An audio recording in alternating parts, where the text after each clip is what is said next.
أقسم بمواقع النجوم وإنه لقسم لو تعلمون عظيم إنه لقرآن كريم في كتاب مكنون لا يمسه إلا المطهرون تنزيل من رب العالمين.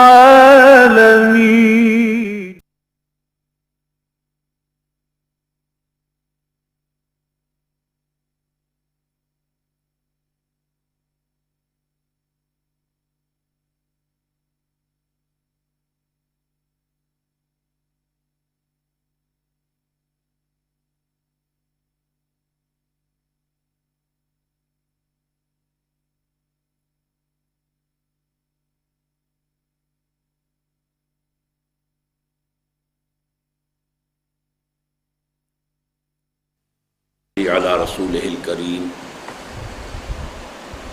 اما بعد فقد قال الله تبارك وتعالى كما ورد في سورة البقرة اعوذ بالله من الشيطان الرجيم بسم الله الرحمن الرحيم الله ولي الذين آمنوا يخرجهم من الظلمات إلى النور والذين كفروا أولياؤهم الطاغوت يخرجونهم من النور إلى الظلمات أولئك أصحاب النار هم فيها خالدون صدق الله العظيم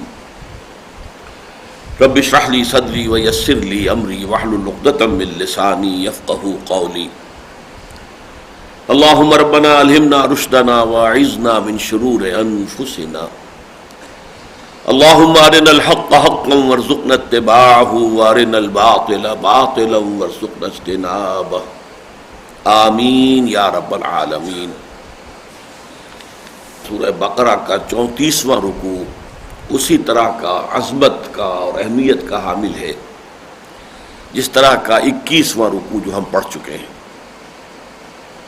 اسی طریقے سے وہ بھی 4 آیات پر مشتمل تھا، یہ بھی 4 آیات پر، اور پھر آخری رکوع جو آئے گا جو 3 آیات پر مشتمل ہوگا اس کو بھی اسی فہرست میں درج کیجیے۔ 34ویں رکوع کی 3 آیات ہم پڑھ چکے ہیں۔ آیت الکرسی، ایک اس سے قبل کی آیت، ایک ما بعد کی آیت۔ اب یہ اس کی آخری آیت ہے، اللہ ولی الذین آمنوا، اللہ ولی ہے اہل ایمان کا۔ یہ لفظ جو ہے عربی زبان کا بہت گاڑھا لفظ ہے، اس کا مفہوم بہت وسیع ہے، مددگار، حمایتی، پشت پناہ، یہ تمام کیفیات جمع کی جائیں تو لفظ ولی بنتا ہے۔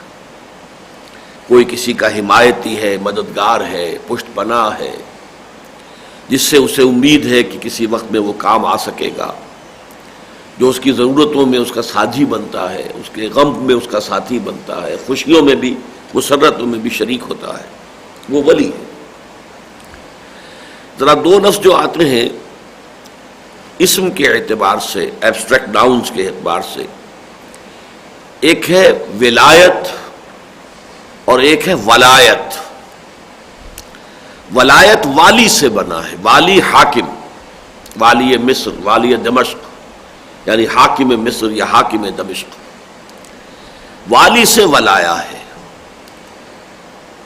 جیسے کہ ہنالک الولایۃ للہ الحق، سورہ کہف میں فرمایا بادشاہی، اختیار، حکومت تو صرف اللہ ہی کے لیے ہے جو ذات حق ہے سبحانہ و تعالی۔ ولی سے ولایت ہے، ولایت باہمی، باہمی دوستی، ایک دوسرے کے ساتھ یہ 2 طرفہ تعلق ہے جسے ولایت باہمی سے تعبیر کیا جاتا ہے۔ چنانچہ قرآن مجید میں یہ لفظ دونوں طرف آتا ہے۔ ایک طرف اللہ کے نیک بندے جو ہیں وہ اللہ کے ولی ہیں، ساتھی ہیں، مددگار ہیں، اس کے دین کا جھنڈا اٹھا کر رکھتے ہیں، اس کے پیغام کو عام کرتے ہیں، اس کے احکام پر چلتے ہیں، اسی سے امیدیں رکھتے ہیں۔ اسی کی پکڑ کا خوف ان کے دلوں میں ہوتا ہے، اسی کی جزا کی توقع میں ہے، تو گویا کہ وہ لوگ اللہ کے ولی ہیں، اللہ کے دوست ہیں۔ سورہ یونس میں فرمایا گیا الا ان اولیاء اللہ لا خوف علیہم ولا هم یحزنون الذین آمنوا وکانوا یتقون لہم البشریٰ فی الحیاۃ الدنیا والآخرہ۔ ہمارے ہاں جو عام طور پر کہلاتے ہیں بریلوی مکتب فکر کے علماء اور واعظین اور مقررین، ان کی تقریروں میں اکثر و بیشتر یہ آیت جو ہے بہت نمایاں ہوتی ہے، اس کا عنوان بنتی ہے الا ان اولیاء اللہ لا خوف علیہم ولا هم یحزنون۔ آگاہ ہو جاؤ کہ اللہ کے جو دوست ہوتے ہیں ان پر نہ کوئی خوف ہوتا ہے نہ حزن سے دو چار ہوتے ہیں۔ اب اس کا ایک مفہوم یہ بھی ہے کہ آخرت میں نہ ان کے لیے کوئی خوف ہوگا اور نہ کوئی حزن ہوگا، یہ تو قطعی ہے، یقینی ہے۔ لیکن اس کے ساتھ یہ بھی صحیح ہے کہ دنیا میں بھی ایمان سے اور حزن، ایمان جو ہے انہیں خوف سے اور حزن سے نجات دے دیتا ہے۔ ایمان اصل میں بنا ہی امن سے ہے، اور ایمان کا اصل حاصل یہ ہے انسان کو باطنی امن اور سکون اور اطمینان حاصل ہو جائے، یہ اس کا اصل حاصل ہے۔ یہ پڑھ چکے ہیں ہمارے منتخب نصاب میں سورہ تغابن کا جو درس ہے، اس میں یہ تمام مباحث بڑی شرح و بسط کے ساتھ آتی ہیں۔ بندہ مومن سمجھتا ہے کہ جو کچھ مجھ پر وارد ہو رہا ہے ما اصاب من مصیبت الا باذن اللہ ومن یؤمن باللہ یہد قلبہ، جب اللہ کے اذن سے آ رہا ہے، چاہے کسی ذریعے سے آ رہا ہے، کسی کافر کے ہاتھوں آ رہا ہے، کسی ظالم کے ہاتھوں آ رہا ہے، یا کسی سماوی آفت کی بنا پر آیا ہے، یا کہ زمینی جو ہے کسی مصیبت کی بنا پر آیا، لیکن اذن رب کے بغیر تو پتہ بھی نہیں ہلتا۔ تو ہر معاملے میں اذن رب تو بہرحال شامل ہے، اور جب میرے رب کا اذن یہی ہے تو یقیناً اس میں کوئی خیر ہے، چاہے مجھے اس وقت یہ شے بہت ناگوار محسوس ہو رہی ہے، اچھی نہیں لگ رہی۔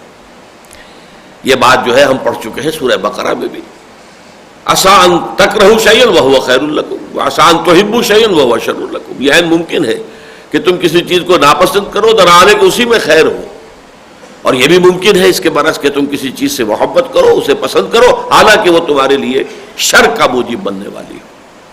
لہذا وہ اللہ کے حوالے کرتے ہیں معاملے کو، اس کو ہم کہتے ہیں تفویض الامر الی اللہ، جو اللہ کی طرف سے آیا۔ ہر چہ ساقی باریخت عین الطاف است، میرے ساقی نے جو کچھ بھی میرے پیالے میں ڈال دیا اس کا لطف و کرم ہے، بظاہر میرے لیے خوشگوار ہے یا ناخوشگوار، اس سے کوئی فرق واقع نہیں ہوتا، یہ تو عارضی سی بات ہے، لیکن اصل جو حقیقت ہے وہ تو میرے رب کی طرف سے جو بات آئی ہے اس میں خیر ہی خیر ہے۔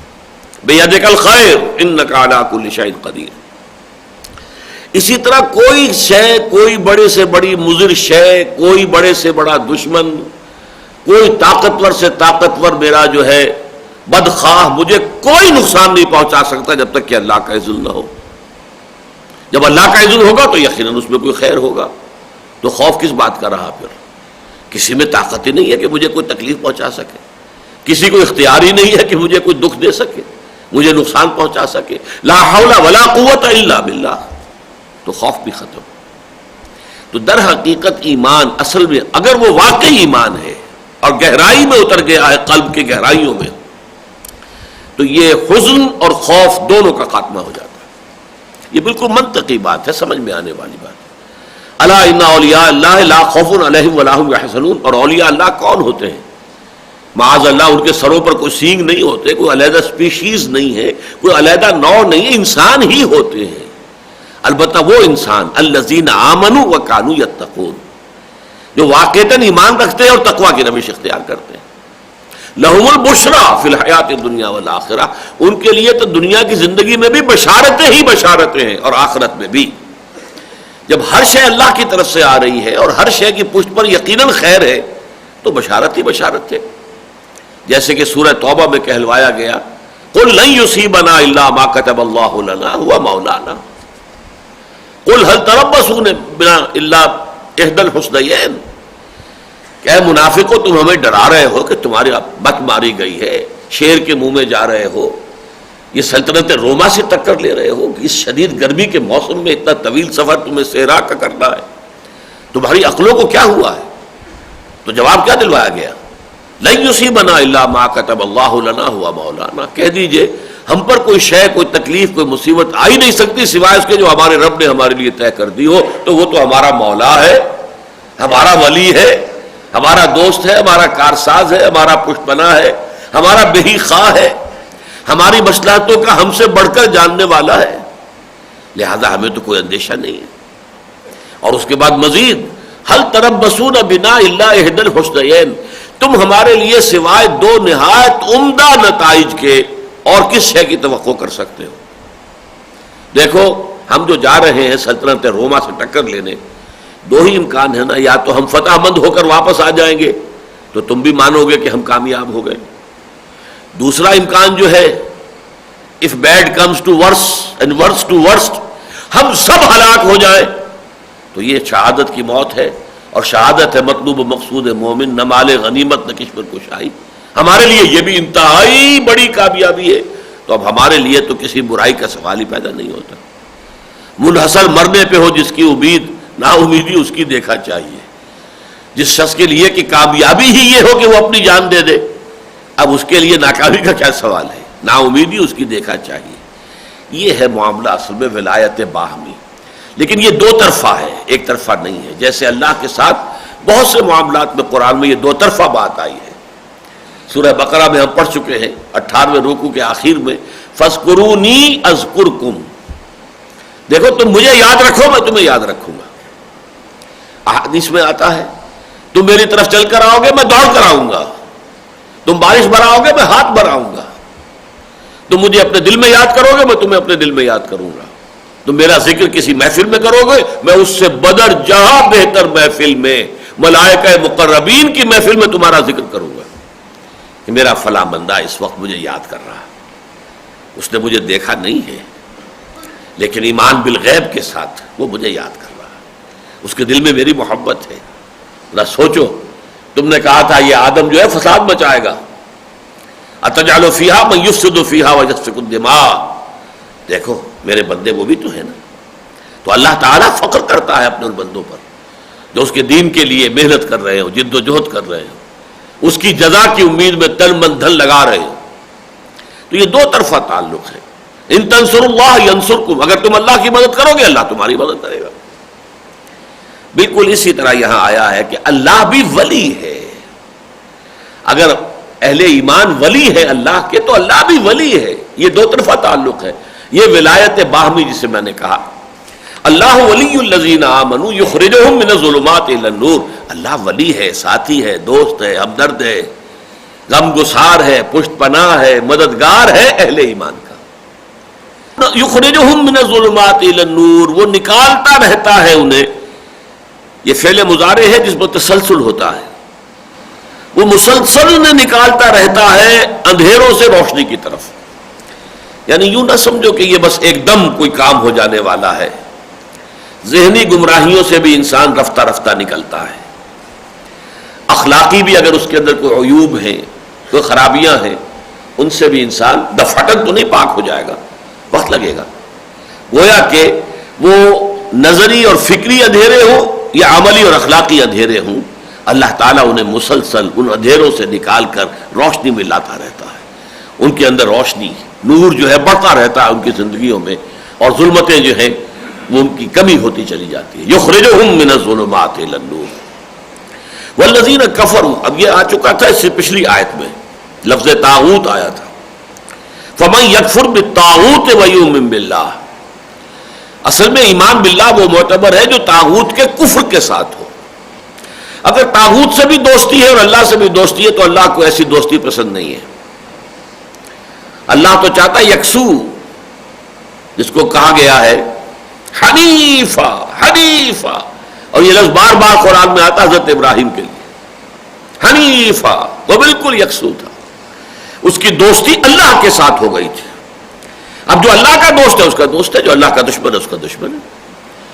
من احب للہ وابغض للہ واعطى للہ ومنع للہ فقد استقبل العباد، جس نے اگر محبت کی تو صرف اللہ کے لیے کی، بغض اور عداوت کسی سے رکھا تو صرف اللہ کی وجہ سے رکھا، اپنی نفسانیت کی وجہ سے نہیں، اور کسی کو کچھ دیا تو صرف اللہ کے لیے دیا کہ اللہ کو اس کا دینا پسند ہے، اور کسی سے کچھ روکا تو اپنے کسی ذاتی انتقام کے جذبے کے تحت نہیں، بلکہ اس لیے روکا کہ اللہ کو اس کا روکنا پسند ہے۔ اگر یہ آپ کے اعمال کا مرکز و محور ذات باری بن جائے تو ایمان کی تکمیل ہوتی ہے. من احب للہ وابغض للہ واعطى للہ ومنع للہ فقد استکمل الایمان. تو طاغوت کا کفر جب تک نہیں ہے، اور کفر کے 3 درجے ہیں. اولاً کم سے کم شدید نفرت ہو. ظاہر بات ہے کہ اس کے پہلے جو نفی ہوگی اس کے ساتھ موالات نہ ہو، اس کے ساتھ دوستیاں نہ ہو، اس کے ساتھ وفاداریاں نہ ہو، اس کی چاکری نہ ہو، اس کو پروموٹ کرنے کے لیے بھاگ دوڑ نہ ہو رہی ہو. طاغوت، اور یہ میں بیان کر چکا طاغوت سے مراد کیا ہے. طغا سرکش ہو جانا، الا من طغا و بغا، بغاوت اور طغیانی. اب طغیانی دریا کی طغیانی ہے، دریا اپنی حدود میں بہہ رہا ہے تو ٹھیک ہے، بہت عمدہ بات ہے. اب اس کا سیلاب آیا، وہ اپنی حدود سے نکل گیا، اسے ہم طغیانی کہتے ہیں. کوئی شے اپنے حد کے اندر ہے تو وہ ٹھیک ہے، حد سے تجاوز کرے گی تو وہ طغیانی پر ہے. انسان کا مقام ہے عبدیت. وما خلقت الجن والانس الا لیعبدون. میں نے انسانوں اور جنوں کو نہیں پیدا کیا مگر صرف اس لیے کہ میری بندگی کریں. یہ مقام بندگی ہے. بقول شیخ سعدی، زندگی آمد برائے بندگی، زندگی بے بندگی شرمندگی. جو بھی اس بندگی کے مقام سے ہٹ گیا، اٹھ گیا، سرکش ہو گیا، وہی طاغوت ہے. وہ انسان بھی ہو سکتا ہے، وہ جنات بھی ہیں، وہ افراد بھی ہو سکتے ہیں، وہ ادارے بھی ہو سکتے ہیں. آج کا سب سے بڑا طاغوت انسانی حاکمیت پر مبنی نظام ہے. جیسے سب سے بڑا طاغوت انہ طغا اذهب الى فرعون انہ طغا، موسیٰ سے کہا گیا تھا جاؤ فرعون کی طرف، وہ سرکش ہو گیا ہے، حد سے تجاوز کر گیا ہے، وہ خود بادشاہ بن کر بیٹھ گیا ہے. بادشاہت تو اللہ کے لیے، الا لہ الملک، بادشاہی اللہ کی.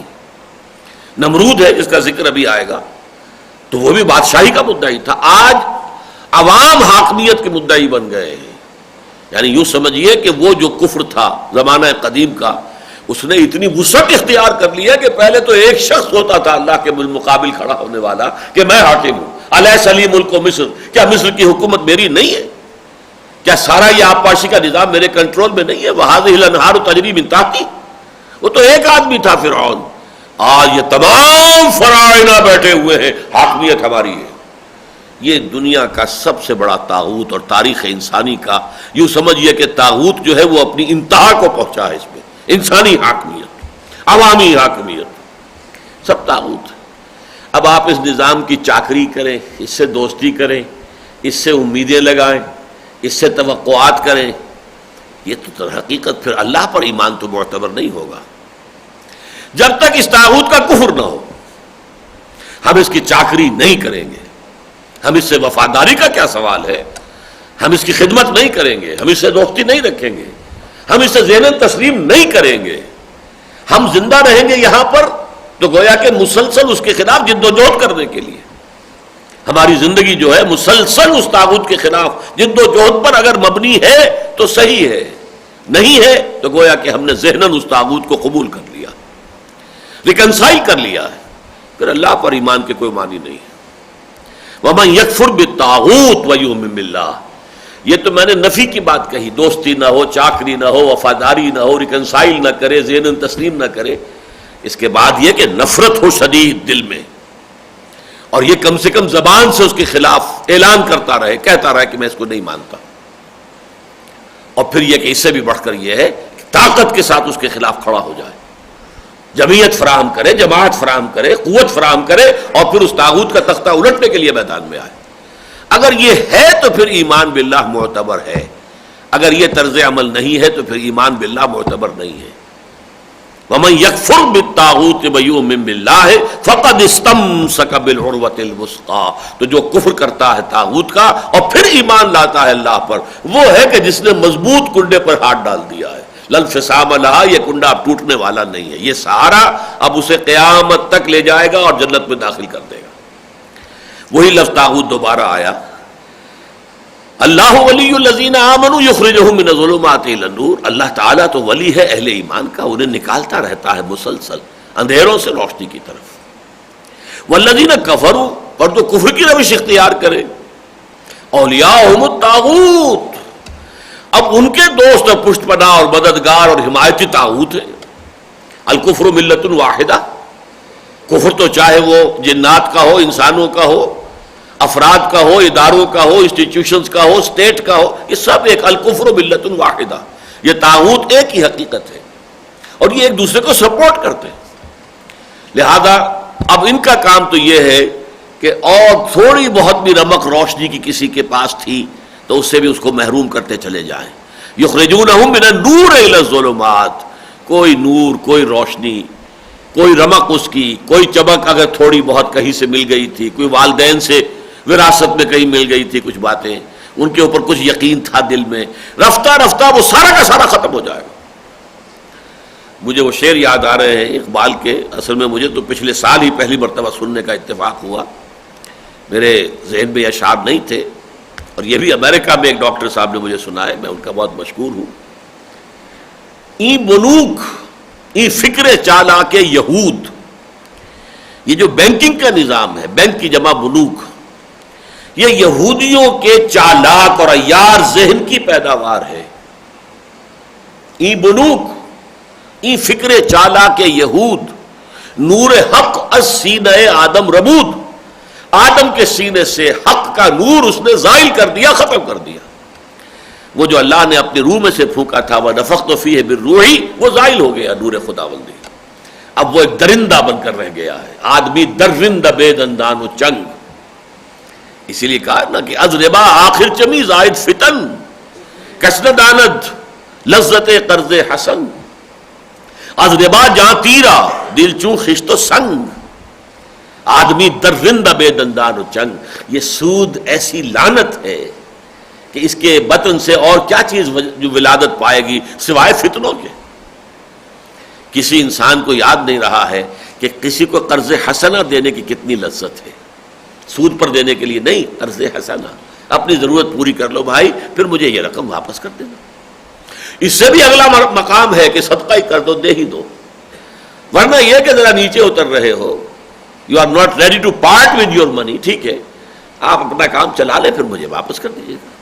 قرض حسنہ ہے، آپ نے ایک بھائی کی مدد کی ہے، اس میں جو لذت ہے، کسن دانت لذت قرض حسن۔ از ربا جاں تیرا، اس ربا، اس سود کی وجہ سے انسان کا باطن تاریک ہو جاتا ہے۔ وہاں کہا کہ نور حق از سینہ آدم ربود، آدم کے سینے سے حق کا نور نکال باہر کیا، زائل کر دیا۔ یہاں کہہ رہے ہیں از ربا جاں تیرا، انسان کا باطن جو ہے وہ تنگ و تاریک ہو جاتا ہے، دل چوں خشت و سنگ، اور دل ایسا ہو جاتا ہے کہ جیسے پتھر یا اینٹ۔ ثم قست قلوبکم فہی کالحجارۃ او اشد قسوہ، آدمی درندہ بے دندان و چنگ، اور انسان جو ہے درندہ بن جاتا ہے، بھیڑیا بن جاتا ہے، اگرچہ بھیڑیوں کے سے پنجے نہیں ہوتے اور بھیڑیوں کے سے دانت نہیں ہوتے۔ بہرحال یہ یخرجونہم من النور الی الظلمات، جو بھی کچھ تھوڑی بہت نیکی بھلائی تھی، آخر کرسچینٹی کے زیر اثر یورپ میں کچھ نہ کچھ تو تھا نا، راہب بھی تھے، ذالک بأن فیہم قسیسین ورہبانا، قرآن بھی کہتا ہے کہ یہ لوگ جو ہیں ان میں بڑے درویش لوگ ہیں، راہب لوگ ہیں، خدا مست لوگ ہیں، تھے موجود۔ بحیرہ راہب تھا جس نے کہ حضور کو بچپن میں پہچان لیا ہے، وہ بھی ایک راہب تھا جس نے حضرت سلمان فارسی کو بتایا تھا کہ آخری نبوت کا ظہور جو ہے میرا اندازہ ہے کہ اس کا وقت آ گیا ہے، اب جاؤ جنوب کی طرف، کھجوروں کی سرزمین میں آخری نبی کا ظہور ہوگا، اور اسی سے وہ پہنچے حضور کے قدموں تک۔ وہ بھی ایک راہب تھا، عیسائی، تو عیسائیوں میں ایسے لوگ موجود تھے، لیکن یہ یہودیوں نے ان کے اندر اس شجر خبیثہ کی تخم ریزی کر کے سود کا جو معاملہ ہے ڈال کر ان کے اندر سے اس انسانیت کو، اس روحانیت کو سرے سے سلب کر دیا۔ اور دوسرا ڈاکہ انہوں نے ڈالا ہے انسان کی عفت اور عصمت اور حیا پر اور شرم پر، بے شرم کر کر، بے حیا باش و ہرچے خائی کن، ایک دفعہ حیا کا پردہ اٹھا دو پھر جو چاہو کرو، بات ختم ہو جائے گی۔ وہ دونوں کام کیے ہیں یہودیوں نے یورپ کے ساتھ، ایسا بدلہ لیا ہے عیسائیوں سے۔ واقعہ یہ کہ عیسائیوں نے انہیں بہت پرسیکیوٹ کیا تھا، اس میں کوئی شک نہیں، مسلمانوں نے تو انہیں پناہ دی ہے، پہلے مغربی یورپ میں ہسپانیہ میں پناہ دی ہے، بن گوریون خود کہتا ہے Muslim Spain was the golden era of our diaspora, ہمارے یہ انتشار کا دور جو ہے جو سن 70 عیسوی سے شروع ہوا تھا اور 1917 میں آ کر ختم ہوا ہے، اس پورے تقریباً 2000 سال کے دوران میں ہمارا جو عہد زرعی ہے وہ مسلم اسپین ہے، اور اس کے بعد ترکوں نے ان کو پناہ دی ہے، اس لیے کہ جس وقت عربوں کا یا بربروں کا جو اقتدار کا سورج غروب ہو رہا تھا یورپ کے مغرب میں، اسپین جو ہے وہ تو مغرب ہے نا، جنوب مغرب ہے یورپ کا، وہاں جب کہ سورج غروب ہو رہا تھا مسلمانوں کے اقتدار کا، این اسی وقت سائملٹینیسلی مشرق سے سورج طلوع ہو رہا تھا، ترک جو ہے یورپ میں داخل ہو رہے تھے، اور سلطان محمد فاتح وہ آ رہا تھا قسطنطنیہ فتح کرتا ہوا، اور یہ کہ ایسٹرن یورپ کا کتنا بڑا علاقہ، پھر وہاں انہیں پناہ ملی، لیکن عیسائیوں نے انہیں بمبوڑا ہے بری طریقے سے، اس کا انتقام انہوں نے لیا، اور آج یہ انتقام پوری نوع انسانی سے لے رہے ہیں، وہی بینکنگ کا نظام ورلڈ بینک اور آئی ایم ایف کے ذریعے سے، اور یہ سارا جو قاہرہ کانفرنس، بیجنگ +5 کانفرنس، اس کے ذریعے سے شرم اور حیا کا جو ہے پردہ بالکل چاک کر دیا جائے پوری نوع انسانی کا، یہ ان کے پیش نظر ہے، تاکہ انسان حیوان یا درندہ بن کر رہ جائے، بس اللہ اللہ خیر سر، وہ ورکر ہوگا، کام کرے، جیسے کہ آپ حیوان کو بہرحال چارہ ڈالتے ہیں، دودھ لینا ہے اس سے، یا گھوڑے کو تانگے میں جوتنا ہے تو کچھ نہ کچھ کھلانا پڑے گا، اس حد تک ان کو سسٹین کرنے کے لیے باقی ساری دنیا کی دولت سود کے ذریعے سے ہمارے پاس جمع ہوتی جائے گی۔ بہرحال یہ آیت مبارکہ بڑی اہم ہے، اللہ ولی الذین آمنوا اللہم ربنا اجعلنا منہم، اللہ تعالی ہمیں بھی ان میں شامل کرے جن کے بارے میں اللہ فرما رہا میں ان کا دوست ہوں، پشت پناہ ہوں، مددگار ہوں، حمایتی ہوں۔ اللہ ولی الذین آمنوا یخرجہم من الظلمات الی النور والذین کفروا اولیاءہم الطاغوت یخرجونہم من النور الی الظلمات اللہم ربنا لا تجعلنا منہم اولئک اصحاب النار ہم فیہا خالدون، یہ ہیں آگ کے لوگ، آگ والے، آگ میں رہنے والے، جس میں کہ وہ ہمیشہ ہمیشہ رہیں گے۔ اعاذنا اللہ من ھذا، اللہ تعالی ہمیں اس سے اپنی پناہ میں رکھے۔ اب دیکھیے جو اگلا رکوع ہے اس کی بھی 3 آیات ہیں، اس میں 3 واقعات کا تذکرہ ہے۔ اول و آخر یعنی پہلے اور تیسرے واقعے کا تعلق حضرت ابراہیم کی شخصیت سے ہے۔ پہلا واقعہ وہ ہے کہ حضرت ابراہیم علیہ السلام کا جو مناظرہ کہہ لیں، مجادلہ کہہ لیں، محاجہ کہہ لیں، جو کہ وقت کا جو وہاں کا فرعون تھا، جو نمرود اصل میں عراق کے بادشاہوں کا لقب تھا، فرعون مصر کے حکمرانوں کا لقب تھا، مختلف ممالک جیسے قیصر روم، تو قیصر در حقیقت رومیوں کا تھا، کسرا جو ہے وہ ایران کا بادشاہ، کوئی نام ہر وقت کا کسرا علیحدہ ہوگا، لیکن یہ کہ کسرا ان کا ایک لقب تھا، کسرا، قیصر، اسی طرح تبابع یہ ہوتے تھے یمن کے، تو اس مختلف ہے کہ جو یہ لقب ہوتے تھے، تو جو عراق کا بادشاہ ہوتا تھا وہ نمرود، اس کے ساتھ جو مناظرہ ہوا، محاجہ ہوا، اور یہ سمجھیے کہ حضرت ابراہیم کے اللہ تعالیٰ نے جو امتحانات لیے ہیں توحید کے، ان کے ضمن میں یہ بھی ایک بڑا اہم اور جان گسل امتحان تھا۔ شہنشاہ وقت کے دربار میں پیشی، کس بے خوفی کے ساتھ اور کس جرت کے ساتھ، جرت بے باکانہ، میں رندانہ کا لفظ استعمال نہیں کر سکتا، محاورے کے طور پر تو آتا ہے جرت رندانہ، لیکن جرت بے باکانہ جو ہے، اور جو آخری واقعہ حضرت ابراہیم کا، وہ ان کی داخلی ایمانی کیفیت کے ضمن میں اللہ کے ساتھ ایک معاملہ۔ اب یہی انسانی شخصیت کے 2 رخ ہیں، ایک آپ کا اللہ پر کتنا ایمان ہے، کتنا توکل ہے، کتنا اس کی رضا پر آپ راضی ہیں، یہ آپ کی باطنی کیفیت ہے۔ دین کا لب لباب تو یہ ہے، اصل میں اصل جڑ بنیاد اس کی اساس وہ یہ ہے۔ جتنا جتنا ایمان گہرا ہوتا جائے گا اتنا ہی تفویض الامر الی اللہ، توکل علی اللہ، راضی برضائے خداوندی، یہ کیفیت بڑھتی چلی جائے گی۔ اور دوسری طرف عمل میں، عمل صالح کے ساتھ ساتھ حق کا اعلان اور بڑے سے بڑے خطرے کے مقابلے میں کھڑے ہو جانا، اور وہاں پہ حق کی بات کہنا، جیسے کہ حضور نے فرمایا کہ افضل الجہاد کلمۃ حق عند سلطان جائر، کوئی شہنشاہ ہو، بادشاہ ہو، ظالم، خوخار، اور اس کے سامنے کھڑے ہو کر کوئی اللہ کا بندہ کلمہ حق کہے جرت کے ساتھ، یہ بہت بڑا جہاد ہے۔ تو حضرت ابراہیم کی زندگی کے یہ 2 پہلو اس رکوع میں آ رہے ہیں، اور درمیان میں واقعہ آ رہا ہے حضرت عزیر علیہ السلام کا۔ الم تر الی الذی حاج ابراہیم فی ربہ ان آتاہ اللہ الملک، یہ نوٹ کر لیجئے، اب حضرت ابراہیم علیہ السلام اصل میں عراقی تھے، یہ کیلڈیا یہ کہلاتی ہے مملکت، یہ آج کا عراق، اور بیبیلونیا بھی کہلاتا ہے، یہ اس لیے کہ اس کا صدر مقام بابل تھا۔ تو یہ ایک ملک ہے، اور اس کے بادشاہ ہوتے تھے نمرود۔ تو یہ نمرود وقت جو تھا، بادشاہ وقت حضرت ابراہیم کے زمانے کا، اس کے ساتھ ان کا یہ محاجہ ہوا ہے۔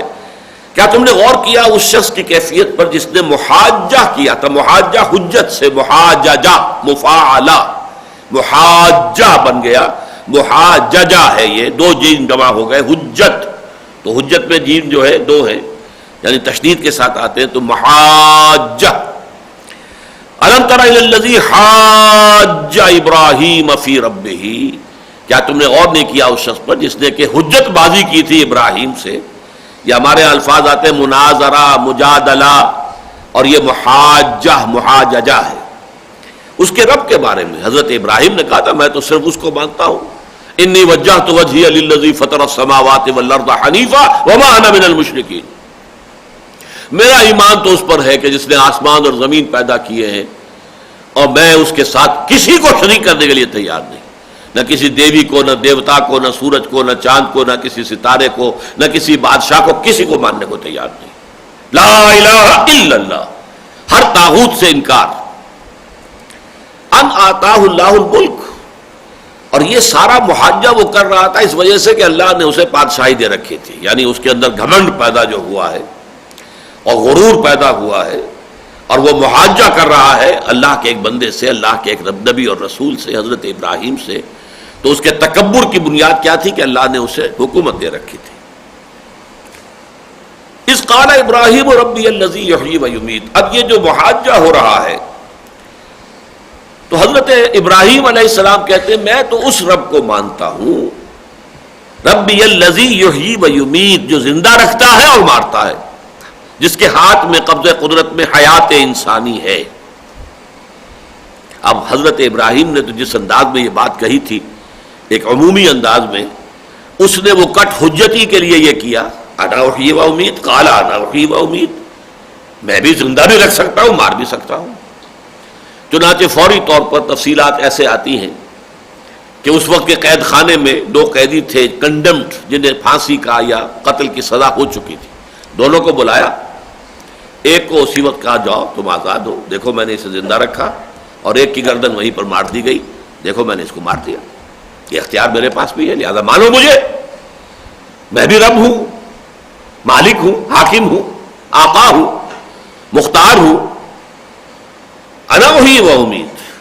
اب حضرت ابراہیم نے دیکھ لیا کہ یہ کٹ حجتی پر آمادہ ہو گیا ہے، تو اسے کہتے ہیں پھر مناظرہ میں یا مجادلہ میں پھر ایسی بات کہنا کہ جو چپ کرا دے دوسرے کو۔ اس کے لیے حضرت ابراہیم نے جو پھر آخری بات کہی، قال ابراہیم فإن اللہ یأتی بالشمس من المشرق فأت بہا من المغرب۔ حضرت ابراہیم نے فرمایا کہ دیکھو میرا رب تو وہ ہے جو سورج کو مشرق سے نکالتا ہے، تو اگر تمہارے پاس اختیار ہے تو اسے مغرب سے نکال کے دکھا دو۔ فبہت الذی کفر، مبہوت ہو کر رہ گیا، یعنی جس کو ہم کہتے ہیں کہ بغلیں جھانکنے لگا وہ کافر۔ اب اس کا جواب کیا دے؟ یہ ہے جسے ہم کہتے ہیں کہ چپ کر دینے والے، مسکت، مسکت، اسکتا یسکتو اسکاتن، کسی کو خاموش کر دینا، ساکت ہونا خود خاموش ہونا، مسکت کسی کو خاموش کر دینا۔ تو یہ چونکہ مسکت بات تھی جس نے کہ اسے خاموش ہونے پر مجبور کر دیا، فبہت الذی کفر، مبہوت ہو کر، ششدر ہو کر، حیران ہو کر رہ گیا، چپ ہو گیا، اس کے پاس کوئی جواب نہیں تھا۔ واللہ لا یہدی القوم الظالمین، اور اللہ ایسے ظالموں کو ہدایت نہیں دیتا، یعنی اللہ زبردستی ہدایت نہیں دیتا۔ اس نے یہ کائنات بنائی ہے، انسان کو پیدا کیا ہے، اسے اختیار دیا ہے، عقل دی ہے، غور و فکر سے کام لے اور صحیح راستے پر خود آئے۔ طالب حقیقت ہوگا، طالب حق ہوگا، طالب ہدایت ہوگا، ہم ہدایت کے راستے کھول دیں گے، اگر نہیں ہے تو زبردستی کسی کو ہدایت پر نہیں لائیں گے۔ واللہ لا یہدی القوم الظالمین، اللہ ایسے ظالموں کو زبردستی ہدایت نہیں دیتا۔ اب یہ دوسرا واقعہ آ رہا ہے حضرت عزیر علیہ السلام کا۔ اس کے لیے ذرا تھوڑی سی تاریخ، چونکہ میں نے جب طالوت اور جالوت کا واقعہ بیان کیا تھا، حضرت داؤد علیہ السلام جس کے نتیجے میں منظر عام پر آئے، تو میں نے کچھ تاریخ کا نقشہ آپ کو دے دیا تھا کہ حضرت موسیٰ علیہ السلام تقریباً 1400 قبل مسیح میں تھے، پھر انہیں تورات ملی، اس کے بعد جو حکم ہوا تھا کہ اب جنگ کرو اے اسرائیلیوں، جو فلسطین میں آباد مشرق قومیں تھیں اس وقت جا کر جنگ کرو، اور اپنا یہ ملک جو ہے ان سے آزاد کرا لو. انہوں نے کوڑا جواب دے دیا. 40 برس کی سزا مسلط ہو گئی. فَإِنَّهَا مُحَرَّمَةٌ عَلَيْهِمْ 40 سَنَةً يَتِيهُونَ فِي الْأَرْضِ. ان 40 سالوں کے دوران حضرت موسیٰ کا انتقال ہو گیا, حضرت ہارون کا انتقال ہو گیا. وہ سب لوگ جو مصر سے نکلے تھے, جو غلامی کا داغ جو ہے جن کو لگ چکا تھا, وہ سب مر گئے. اور نئے بچے جو پیدا ہوئے اب اس 40 سال کے دوران میں, وہ جوان ہو کر ایک نئی نسل وجود میں آ گئی. انہوں نے پھر جہاد کیا. حضرت یوشع ابن نون جو حضرت موسیٰ کے خلیفہ تھے, ان کی عمارت میں فلسطین فتح کر لیا. بڑی غلطی یہ کی کہ کوئی ایک مرکزی حکومت قائم نہیں کی, بلکہ 12 ریاستیں, 12 قبیلے تھے, 12 ریاستیں بنا کے بیٹھ گئے. اور آپس میں لڑنا جھگڑنا, ظاہر بات ہے برتن جہاں ہوں گے کھڑکیں گے, مرکزی حکومت کوئی ہے نہیں تو آپس کے اختلافات ہوں گے.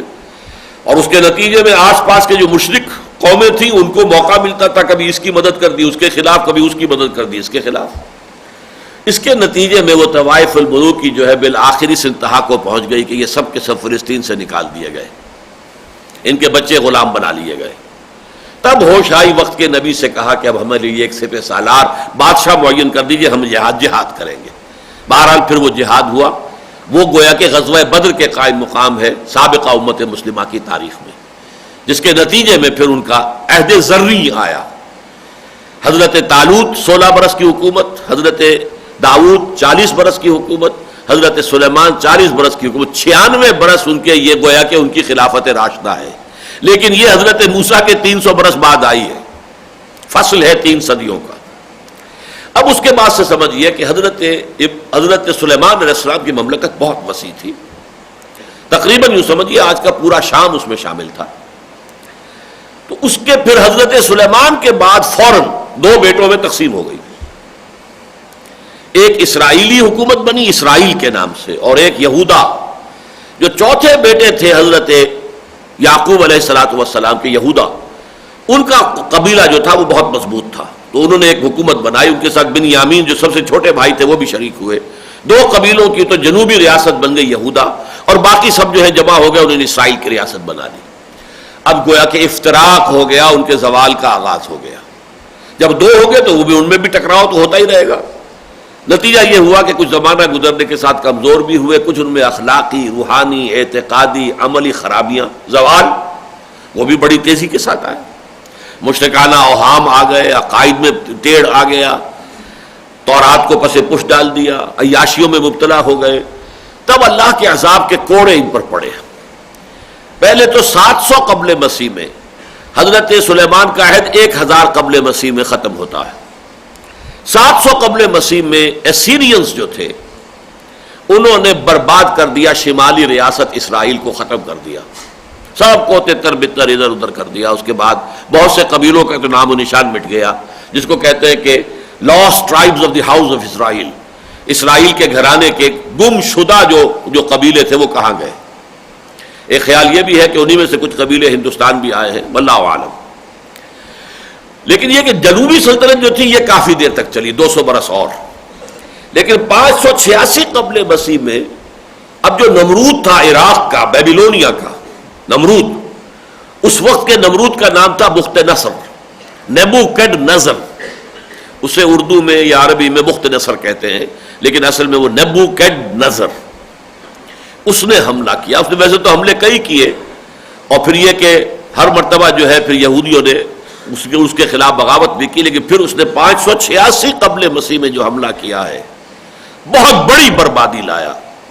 پورا شہر ملیا میٹ کر دیا, ہیکل سلیمانی مسمار کر دیا, 2 اینٹیں بھی سالم نہیں رہیں, اور کوئی انسان وہاں نہیں رہا.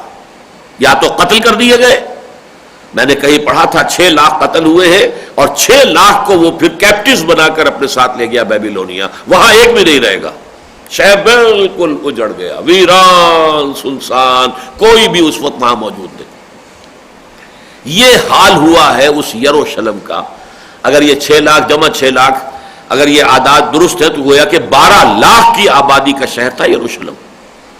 آج سے 2500 سال پہلے کی بات ہو رہی ہے, یہ 2000 ہے, اور یہ ہم 586 قبل مسیح کی بات کر رہے ہیں. بہرحال یہ جو تباہی آئی ہے ان پر, بہت بڑی تباہی, یہ ان کی تاریخ کا یوں سمجھیے تاریک ترین دور ہے, روشن ترین دور. وہ 3 حضرت طالوت، حضرت داؤد، حضرت سلیمان، اور تاریخ ترین زمانہ یہ آیا کہ یروشلم برباد، ہیکل سلیمانی، ٹیمپل آف سولومن جسے کہتے ہیں، وہ مسمار، لاکھوں انسان قتل، اور باقی کو وہ بھیڑ بکریوں کی طرح ہانک کر لے گیا بیبیلونیا، وہاں کیپٹیوٹی میں رہے۔ اس کے بعد ایسا ہوا، اب دیکھیں نقشہ جو آج ہے دنیا میں تقریباً وہی نقشہ ہی 2500 سال پہلے بھی تھا۔ اس وقت اسرائیل ہے اور فلسطین جس میں کہ جھگڑے ہو رہے ہیں، اوپر لبنان ہے وغیرہ، یہ تمام علاقہ تو تھا گویا کہ یہودیوں کا۔ اس کے مشرق میں یہ عراق تھا، یہ نمرودوں کا علاقہ ہے۔ حضرت ابراہیم کی پیدائش یہیں کی تھی، اگرچہ پھر ہجرت کر کے جا کے آباد وہ شام میں ہوئے۔ اس کے مشرق میں ایران میں اس وقت تک 2 مملکتیں ہوتی تھیں، پارس اور میڈیا، لیکن یہ کہ ایک عظیم شخصیت ابھری، سائرس یا کیخورس، خسرو بھی کہتے ہیں اس کو، اور اسی کو قرآن میں ذوالقرنین کہا گیا ہے۔ اور اس موضوع پر مولانا ابوالکلام آزاد نے جو بحث کی ہے اپنی ترجمان القرآن میں، بہت قیمتی ہے شے، تاریخ کے اس حصے کو جاننے کے لیے اس کا مطالعہ بہت مفید ہے۔ یہ شخص سائرس بہت نیک تھا، اور معلوم ہوتا ہے کہ زرتشت جو تھے، آج ان کا مذہب جو ہے بگڑ گیا ہے، لیکن وہ بھی معلوم ہوتا ہے کہ نبی تھے اللہ کے، جیسے کہ گوتم بدھ کے بارے میں خیال ہے کہ اللہ کے نبی تھے، اسی طرح زرتشت بھی اللہ کے نبی تھے۔ اور ان کی تربیت جو ہے اس کو عمل داخل ہے اس شخصیت کے اندر، کہ خسرو، یہ چونکہ ایک شہزادہ تھا جس کو کہ قتل کرنے کے درپے تھے لوگ، تو یہ کہیں جنگلوں میں رہا ہے، وہاں اس نے پرورش پائی ہے، اور اسی میں کہیں اسی زمانے میں یہ حضرت زرتشت، اگر وہ واقعی اللہ کے نبی تھے، لیکن یہ تو معلوم ہوتا موحد کامل تھے، آخرت پر ان کا یقین مکمل تھا، توحید کامل۔ سورہ کہف کے اندر ذوالقرنین کا واقعہ پڑھیے تو معلوم ہوتا ہے کسی نبی کی داستان پڑھ رہے ہیں۔ ان کی تربیت میں جو ہے وہ دخل حاصل تھا زرتشت کو۔ اس نے اب حملہ کیا بیبیلونیا پر، اس لیے کہ نبوکدنضر کے جو پھر بعد میں ناخلف آئے اولاد وہ بڑے ظالم تھے، تو بیبیلونیا کے لوگوں نے خود جو ہے فریاد کر کے اور ایران کے بادشاہ سائرس سے یا کیخسرو سے کہا کہ ہمیں اس سے ظلم سے نجات دلائی جائے۔ پھر اس نے حملہ کیا اور فتح کیا عراق کو، اور پھر اس نے حکم دے دیا، اجازت دے دی، جو بنی اسرائیلی وہاں پر تھے لاکھوں کی تعداد میں آباد ہو گئے تھے، کہ وہ یہاں رہے۔ اب یہاں سے واپس جا کر انہیں اجازت ہے کہ وہ جائیں، اپنے ملک میں واپس چلے جائیں، اپنا شہر یروشلم دوبارہ آباد کر لیں، اپنا ہیکل جو مسمار کر دیا تھا نبوکدنضر نے اسے دوبارہ تعمیر کر لیں۔ تو پھر یہ وہاں سے آئے ہیں تھوڑے تھوڑے کر کے، ایک دم نہیں آئے۔ اس تو ایک تو جبریہ تو لے گیا تھا نبوکدنضر، وہ تو سب کو ایک دم لے گیا تھا، لیکن اب یہ کہ آدمی کو جب اپنی مرضی سے سفر کرنا ہو تو سفر اچھا تو نہیں لگتا کسی کو بھی، اور اس زمانے کا سفر تو تھوڑے تھوڑے کر کے یہ لوگ آتے چلے گئے۔ لیکن یہ کہ اس میں پھر آخر میں ایک شخصیت آئی ہے 456 قبل مسیح میں، گویا کہ 130 برس بعد، حضرت عزیر علیہ السلام کے ساتھ تقریباً 1500 یہودیوں کا ایک قافلہ آیا ہے یروشلم میں، اور پھر یہاں پر تورات جو گم ہو گئی تھی، اس لیے کہ جب ہیکل سلیمانی جو ہے نبوکدنضر نے مسمار کیا ہے، اس کے بعد سے وہ تورات گم ہو گئی۔ یہودیوں کا کہنا یہ کہ وہ اب بھی موجود ہے۔ اس وقت ہیکل کے تہخانوں میں وہ رکھا ہوا تھا تابوت سکینہ، جس میں وہ تختیاں بھی ہیں، تورات کا نسخہ بھی ہے، وہ پتھر کی سلیں بھی ہیں جن پر تورات کندہ تھی جو احکام عشرہ تھے، اور حضرت موسیٰ کا عصا بھی ہے، وہ اس کا بھی ذکر جو ہے طالوت اور جالوت کے معاملے میں آیا تھا۔ سکینہ، تابوت السکینہ، وہ تابوت جو کہ اس زمانے میں ایک علامت کے طور پر اللہ نے واپس پہنچایا، جسے کہ انہوں نے فلسطینیوں نے چھین لیا تھا اسرائیلیوں سے۔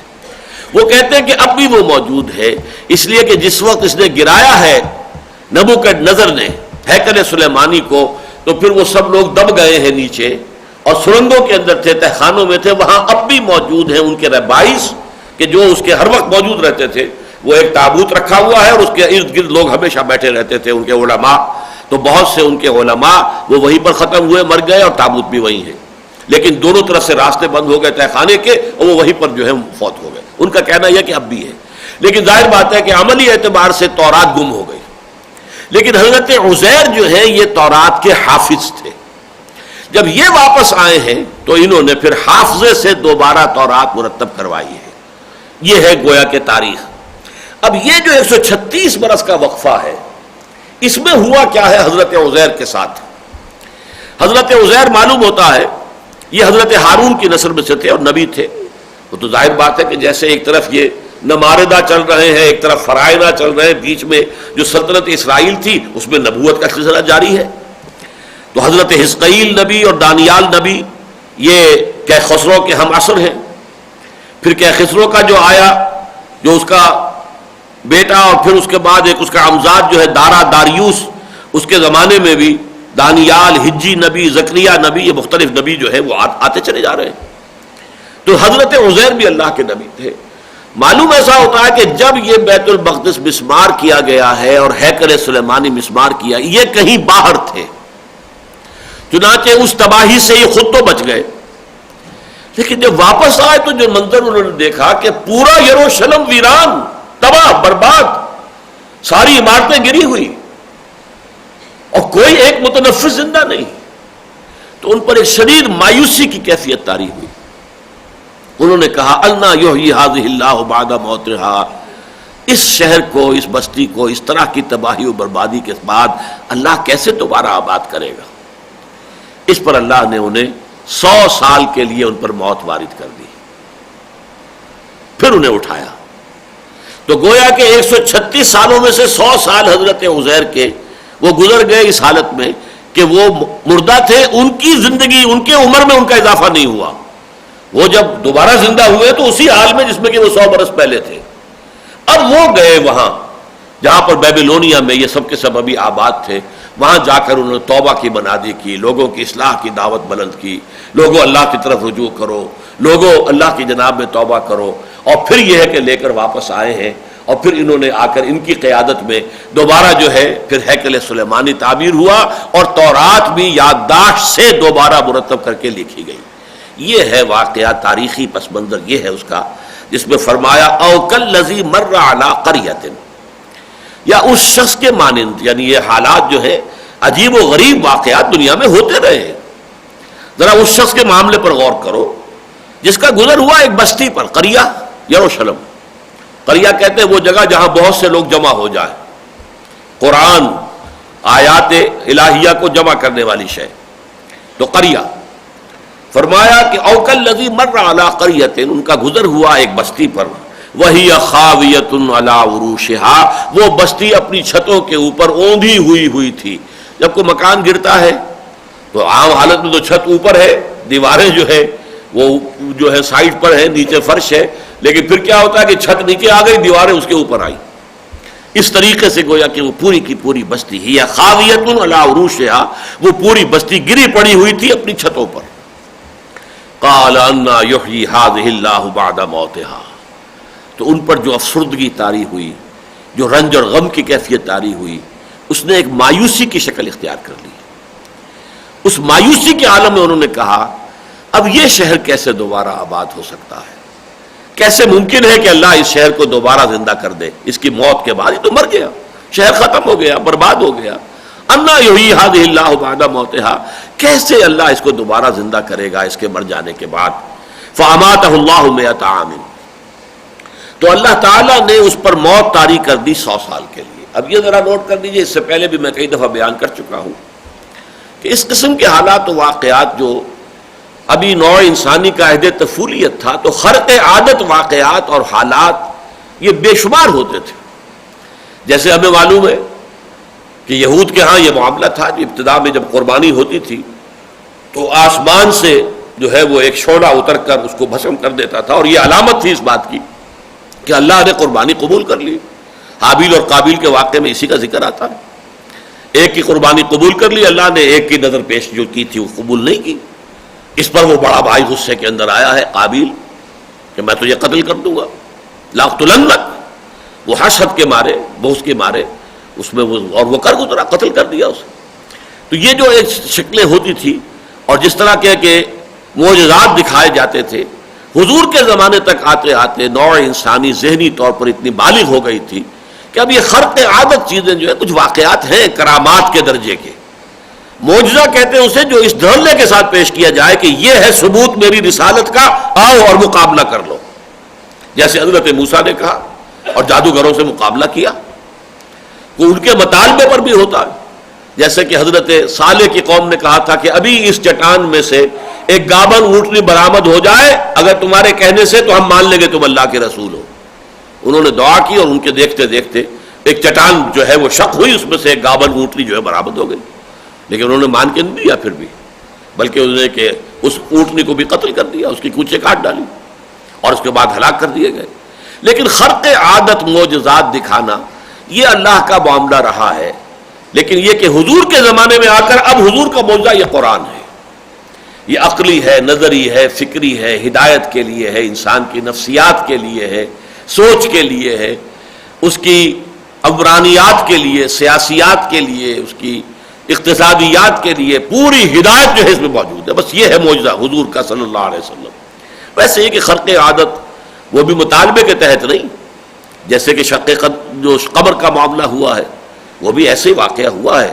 حضور نے انگلی ہلائی ہے اور چاند جو ہے وہ دو ٹکڑے ہو گیا, دو ٹکڑے ہو کر ذرا ایک دوسرے سے باہر گئے اور پھر وہ آپس میں دوبارہ مل گئے. لیکن یہ مطالبہ ان کا نہیں تھا.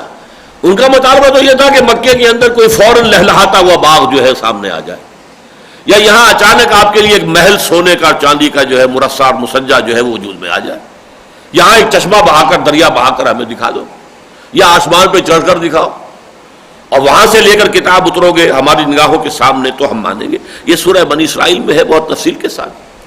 تو یہ اب معجزات نہیں دکھائے جاتے ہیں. حضور کو بھی جو سیر کرائی گئی ہے وہی ملکوت کی سیر کرائی گئی ہے, معراج کی سیر کرائی کی گئی ہے, لیکن اس قسم کے واقعات نہیں ہیں اس میں. اس لیے کہ جہاں تک اس یقین کا تعلق ہے اللہ کی قدرت پر, وہ پورا کا پورا حضور کے اندر پہلے سے ابتدا اول روز سے موجود ہے. اس کے لیے کسی اس طرح کی چیز کی مشاہدے کی ضرورت آپ کو نہیں تھی. لیکن حضرت عزیر کی زبان سے الفاظ نکل گئے, انا یحیی ھذہ اللہ بعد موتھا, جیسے کہ حضور کی زبان مبارک سے غزوہ احد میں الفاظ نکل گئے تھے, کیف یہدی اللہ قوما خضبوا وجہ نبیہم بالدم, اللہ اس قوم کو کیسے ہدایت دے گا جس نے اپنے نبی کے چہرے کو خون سے رنگ دیا. فوراً اللہ تعالیٰ کی طرف سے آیت نازل ہو گئی, لیس لک من الامر شیء, اے نبی آپ کے ہاتھ میں اختیار نہیں ہے, فیصلہ آپ نہیں کریں گے, یہ فیصلہ ہمارے ہاتھ میں ہے. ہم چاہیں گے تو انہیں توبہ کی توفیق دے دیں گے, چاہیں گے تو عذاب دیں گے. اور چنانچہ یہ اسی اعتبار سے بہت اہم بات ہے کہ جس شخص کی وجہ سے وہ چرکا لگا تھا, خالد ابن ولید, انہوں نے ہی دیکھا تھا کہ یہ درہ خالی ہو گیا جہاں کے تیر انداز حضور نے 50 مقرر کیے تھے, اور اب موقع ہے. حالانکہ شکست ہو چکی تھی کفار مکہ کو, لیکن پھر انہوں نے جو ہے اپنے, چونکہ کیولری کے انچارج وہ تھے, کمانڈر تھے, رسالہ ان کے زیر کمان تھا, پہاڑ کا چکر کاٹ کر اس درے سے آ کر پیچھے سے حملہ کیا ہے اور فتح شکست میں بدل گئی. حضور زخمی ہوئے, 70 صحابہ شہید ہو گئے. لیکن وہی شخص جو ہے پھر اللہ تعالیٰ نے اسے ایمان کی توفیق دی, اور اسی شخص کو حضور سے خطاب دلوایا, خالد سیف من سیوف اللہ. یہ خالد جو ہے, خالد ابن ولید, یہ تو اللہ کی تلواروں میں سے ایک تلوار ہے. حالانکہ وہ ساری زخم جو ہوئی تھی اس وقت غزوہ احد میں انہی کے ہاتھوں ہوئی تھی. اس اعتبار سے وہ کسی وقت خاص کیفیت میں ایسی بات زبان سے نکل جاتی ہے, ورنہ نبی کے لیے یہ بات ہم نہیں سمجھ سکتے کہ وہ یہ سمجھے کہ اللہ اس پر قادر نہیں ہے کہ اس شہر کو دوبارہ آباد کر دے.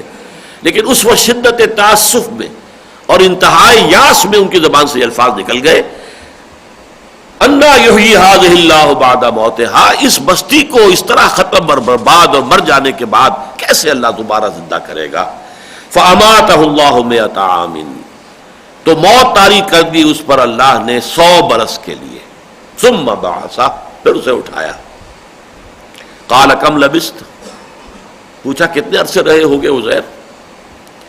قال لبثت یوما او بعض یوم, جیسے 300 برس تک اصحاب کہف سوئے رہے تھے, اور انہوں نے بھی آپس میں جب کہا بھائی کتنی دیر ہم سوئے ہوں گے, تو یہی جواب تھا یوما او بعض یوم, شاید ایک دن پورا ہو گیا ہو یا دن کا کوئی حصہ, بس اس سے زیادہ تو ہم یہاں نہیں رہے. موت میں 100 برس گزر گئے, اس کا تو انہیں شعور نہیں ہے. وہ تو ایک کیفیت ہے, گویا کہ وہ وقت کی رفتار رک گئی ہے ان کے لیے, وقت گزرا ہی نہیں, ان کے لیے وقت نہیں گزرا. اور اٹھے ہیں تو اسی عمر کے تھے جس عمر میں کہ ان پر موت طاری ہوئی تھی. وہ 100 برس ان پر آئے ہی نہیں. گویا کہ 136 برس جو میں آپ کو حساب لگا کے بتا چکا ہوں کہ 586 قبل مسیح میں یہ یروشلم برباد ہوا ہے، اور 450 قبل مسیح میں پھر حضرت عزیر 1500 یہودیوں کے قافلے کے ساتھ آئے ہیں، اور پھر یہ کہ ان کی دوبارہ جو ہے نشأت ثانیہ شروع ہوئی ہے، دوبارہ ان کا ایک دور آیا، پھر وہاں پر جو ہے ایک بڑی عظمت کا بڑی مکابی پاور وجود میں آئی، بڑی سلطنت کہ جو اپنے عرضی حدود کے اعتبار سے تو حضرت سلیمان کی سلطنت سے بھی بڑی تھی۔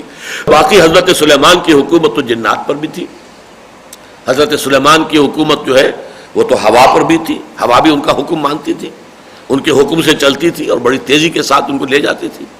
اسی طریقے سے وہ تو پرندوں کی اور چیونٹیوں کی ان کی زبان بھی سمجھتے تھے، تو وہ بات تو کسی اور کو حاصل نہیں ہوئی تاریخ انسانی میں، نہ ہوگی، جو حضرت سلیمان کے لیے اللہ تعالیٰ کا ایک خاص عطیہ ہے۔ لیکن یہ کہ جہاں تک زمینی مملکت کے حدود کا تعلق ہے، مکابی سلطنت جو دوبارہ قائم ہوئی ہے وہ اپنے وسعت میں وہ حضرت سلیمان کی حکومت اور سلطنت سے بھی زیادہ تھی۔ اور یہاں بھی ایک فرق، چونکہ میں نے جب پچھلی مرتبہ طالوت اور جالوت کے حالات کے ضمن میں جو فرق ہے امت مسلمہ اور امت سابقہ یعنی بنی اسرائیل، وہ سابقہ امت مسلمہ ہے، ہم موجودہ امت مسلمہ ہیں، ہمارے ان کے درمیان مشابہتیں بھی بہت ہیں۔ لَيَأْتِيَنَّ عَلَىٰ أُمَّتِي مَا أَتَىٰ عَلَىٰ بَنِي إِسْرَائِيلَ حَسْبَ النَّعْلِ بِالنَّعْلِ، یہ حدیث کئی مرتبہ میں نے آپ کو سنائی ہے۔ اور لَتَتَّبِعُنَّ سُنَنَ مَن قَبْلَكُمْ، تم لازماً پیروی کرو گے اپنے سے پہلو ہی کے نقش قدم پر چلو گے۔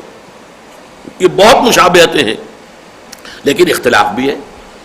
حضور کے اپنے زمانے میں اسلامی ریاست قائم ہو گئی، حضرت موسیٰ کے زمانے میں نہیں ہو سکی۔ حضور کے ساتھ متصل ہے خلافت راشدہ، حضرت موسیٰ کے بعد ان کی خلافت راشدہ 300 برس بعد آئی ہے، حضرت طالوت اور حضرت داؤد اور حضرت سلیمان کا عہد حکومت۔ لیکن یہ کہ اسی طریقے سے ایک فرق یہ ہے کہ چونکہ وہ یونی ریشیل یا یونی نیشنل کہہ لیجئے امت تھی، وہ ایک خاندان ہے، حضرت یعقوب علیہ السلام کے 12 بیٹے ہیں، تو ان کی اولاد ان کے جو ہے بنو اسرائیل ہو گئے، 12 قبیلے ہو گئے، لیکن ہے ایک نسل۔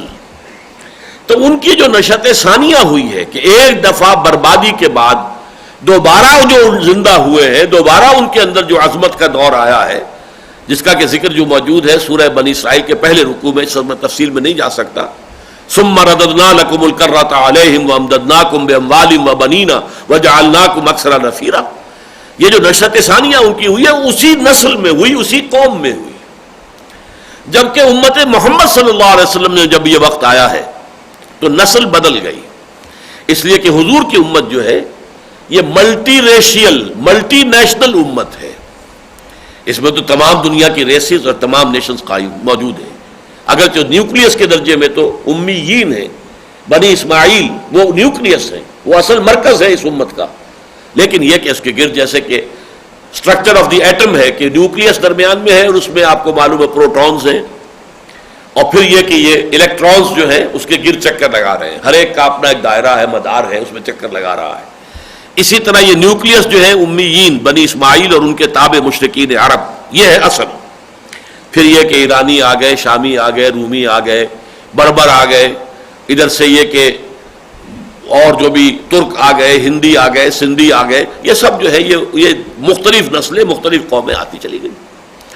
لہذا جب ہمارے ہاں یہ معاملہ آیا ہے، چونکہ تاریخ تو ہماری بالکل وہی ہے، خلافت راشدہ، اور پھر پہلا دور عروج جس کا کلائمیکس ہے، یوں سمجھیے کہ ہارون الرشید، امین الرشید، مامون الرشید کا جو زمانہ ہے، رشیدوں کا، وہ سمجھیے کہ وہ کلائمیکس ہے۔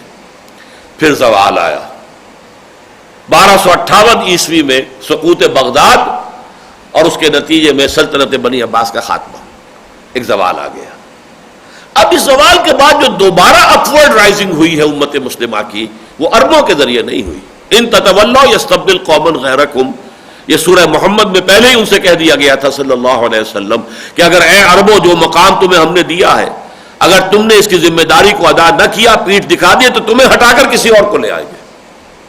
یہ معاملہ 13ویں 14ویں صدی عیسوی کے اندر ہو گیا، تاتاریوں کے ہاتھوں کروڑوں عربوں کو قتل کروایا گیا، کروڑوں کو، عرب بھی تھے، بربر بھی تھے، اور بھی تھے قومیں جو اس وقت تک امت میں شامل تھیں۔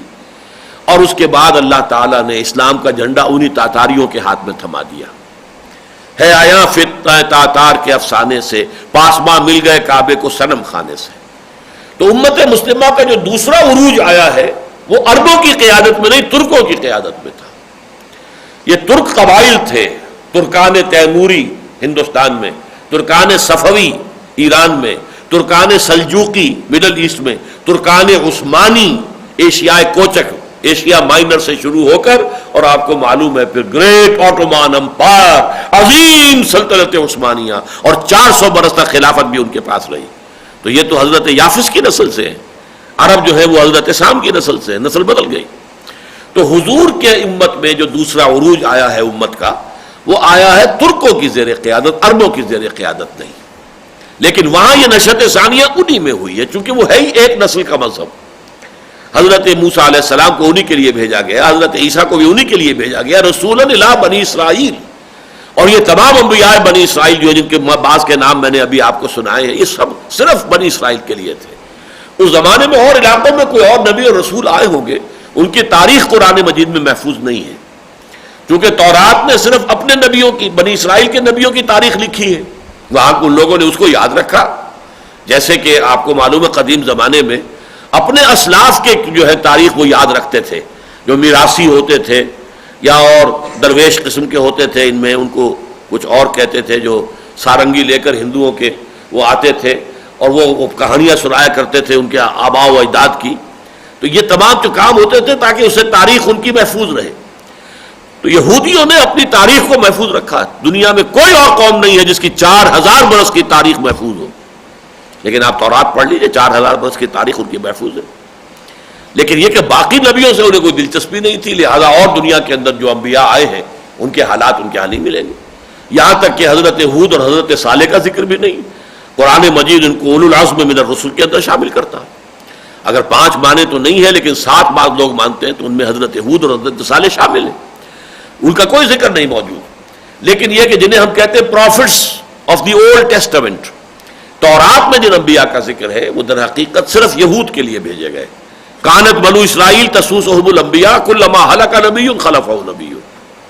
بنی اسرائیل کی تو سیادت اور قیادت اور سیاست یہ بھی نبیوں ہی کے ہاتھ میں ہوتی تھی، جیسے ہی کسی نبی کا انتقال ہوتا تھا دوسرا نبی اس کا جانشین ہو جاتا تھا۔ تو یہ معاملہ جو تھا ان کے ہاں ہوا ہے، اسی نسل میں ریزریکشن ہوئی ہے۔ جیسے یہ شہر دوبارہ آباد ہوا، ایسے گویا کہ پوری قوم بھی دوبارہ زندہ ہوئی ہے، اس میں ایمان کی لہر دوڑ گئی ہے، نیکی اور تقوی کی روح پیدا ہو گئی ہے، پھر ان کے اندر وہ قوت آ گئی ہے کہ پھر دنیا میں انہوں نے ایک عظیم سلطنت کی بنیاد ڈالی، جو مکابی پاور۔ پھر وہ جب دوبارہ اس پر زوال آیا ہے، ہر کمال راہ زوال ہے، یہ تو ہوتا ہے، ہر انسان کو جوانی کے بعد بڑھاپے سے دوچار ہونا ہی ہونا ہے، وہ تو آئے گا۔ تو ایک عروج کے بعد پہلا زوال آیا تھا، پہلا عروج، اس کا کلائمیکس حضرت طالوت، حضرت داؤد، حضرت سلیمان قائد حکومت۔ پھر زوال کی انتہا 700 قبل مسیح میں سلطنت اسرائیل کا خاتمہ، اور 586 میں سلطنت یہودا کا خاتمہ، یہ زوال کی انتہا ہے۔ اب ریکنسٹرکشن شروع ہوئی اور اس کی انتہا ہے مکابی سلطنت۔ پھر زوال آیا، پھر ان کے اندر وہی اخلاقی جو ہے بے راہ روی آئی، دین سے دوری آئی، دنیاوی جو خواہشات ہیں ان کا غلبہ ہوا اور عیاشیوں کے اندر پڑ گئے۔ پھر ان کے اوپر جو جوتے پڑے ہیں، پہلے یونانیوں نے، سکندر اعظم نے انہیں جو ہے اپنے پاؤں تلے روندا، اور اس کے بعد اس کا جو تھا نائب سلیوسڈ امپائر کافی طویل عرصے تک قائم رہی اس علاقے میں، انہوں نے غلام بنایا انہیں۔ اس کے بعد رومی آئے گئے، رومیوں کی حکومت رہی۔ تو اس کے بعد سے ان کے اوپر، اور 70 عیسوی میں رومی ایک سلطنت، رومی ایک جرنیل تھا ٹائٹس، جس نے کہ پھر دوبارہ ہیکل سلیمانی جو تعمیر ہوا تھا حضرت عزیر کے زمانے میں، اس کو بھی مسمار کر دیا، وہ آج تک مسمار پڑا ہوا ہے۔ میں یہ اس لیے آپ کو یہ سیلین فیچرز بار بار بتا رہا ہوں کہ یہ جو کانفلکٹ ہے، اسرائیل عرب کانفلکٹ، اس میں جو چیزیں آتی ہیں ان کے آپ پرسپیکٹو سے، پس منظر سے آگاہ ہو جائیں کہ اصل میں جیسے ہمارے لیے محترم اور مقدس ہے خانہ کعبہ، ایسے ہی ان کے لیے ہیکل سلیمانی، حضرت سلیمان کا بنایا ہوا ہیکل، جس سے پہلے مسمار کیا نبوکدنضر نے 586 قبل مسیح میں، دوبارہ تعمیر ہوا 200-300 برس کے بعد، اور وہ حضرت عزیر علیہ السلام کے ذریعے سے جب اس قوم کے اندر ایک نئی زندگی پیدا ہو گئی، دوبارہ شہر بھی آباد ہوا اور ہیکل بھی تعمیر ہوا۔ اس ہیکل کو دوبارہ جو ہے گرا دیا، مسمار کر دیا ٹائٹس رومی نے سن 70 عیسوی میں، حضرت عیسیٰ علیہ السلام کے رفع سماوی کے 40 برس بعد، 33 برس کی عمر میں انہیں اٹھا لیا گیا ہے آسمان پر. اس کے 40 برس بعد 70 عیسوی میں یہ وہ مسمار کیا گیا دوبارہ. صرف ایک دیوار اس کی سالم رہ گئی, وہ آج بھی کھڑی ہے, جسے یہ ویلنگ وال کہتے ہیں, ماتم کی دیوار. ویل کرنا, ماتم کرنا, یہ در حقیقت ویلنگ وال ہے جہاں وہ روتے ہیں جا کر, اور وہ تلاوت کر رہے ہوتے ہیں تورات کی, اور اس طریقے سے کرتے ہیں کہ معلوم ہوتا ہے کہ دیوار کے ساتھ ٹکرائیں گے. ٹکراتے نہیں ہیں, جیسے بعض شیعہ جو ہے وہ ماتم کرتے ہیں تو صرف اشارے ہی کرتے ہیں, اپنے اس کو ہاتھ کو سینے پہ لگنے نہیں دیتے, لیکن اشارہ ہے, سمبولک ہے, ماتم ہے. تو وہ سمبولک ماتم ان کا اس طریقے سے ہوتا ہے گویا کہ وہ سر ٹکرائیں گے اس دیوار کے ساتھ, ٹکراتے نہیں ہیں. کبھی آپ نے ٹی وی پر خبریں آتی دیکھا ہوگا, وہ ایک دیوار ہے ان کی, دی ویسٹرن وال, وہ دیوار غربی دیوار ہے اس کی, اور وہ باقی ہے جس کو وہ سمجھتے ہیں کہ یہ اصل جو ہیکل تھا جو دوبارہ بنا تھا اس کا یہ حصہ سالم ہے, باقی سارا گرا ہوا ہے. اور اب وقت زیادہ دور نہیں ہے, انہیں ہر حال میں اسے دوبارہ تعمیر کرنا ہے, اس لیے کہ اب آخری وقت ہے. اور چونکہ عربوں میں سے وہ بھی جو امریکہ کے انتہائی گہرے وفادار ساتھی ہیں, اس ایشو پر وہ بھی کمپرومائز کرنے کو تیار نہیں, نہ مصر نہ سعودی عرب.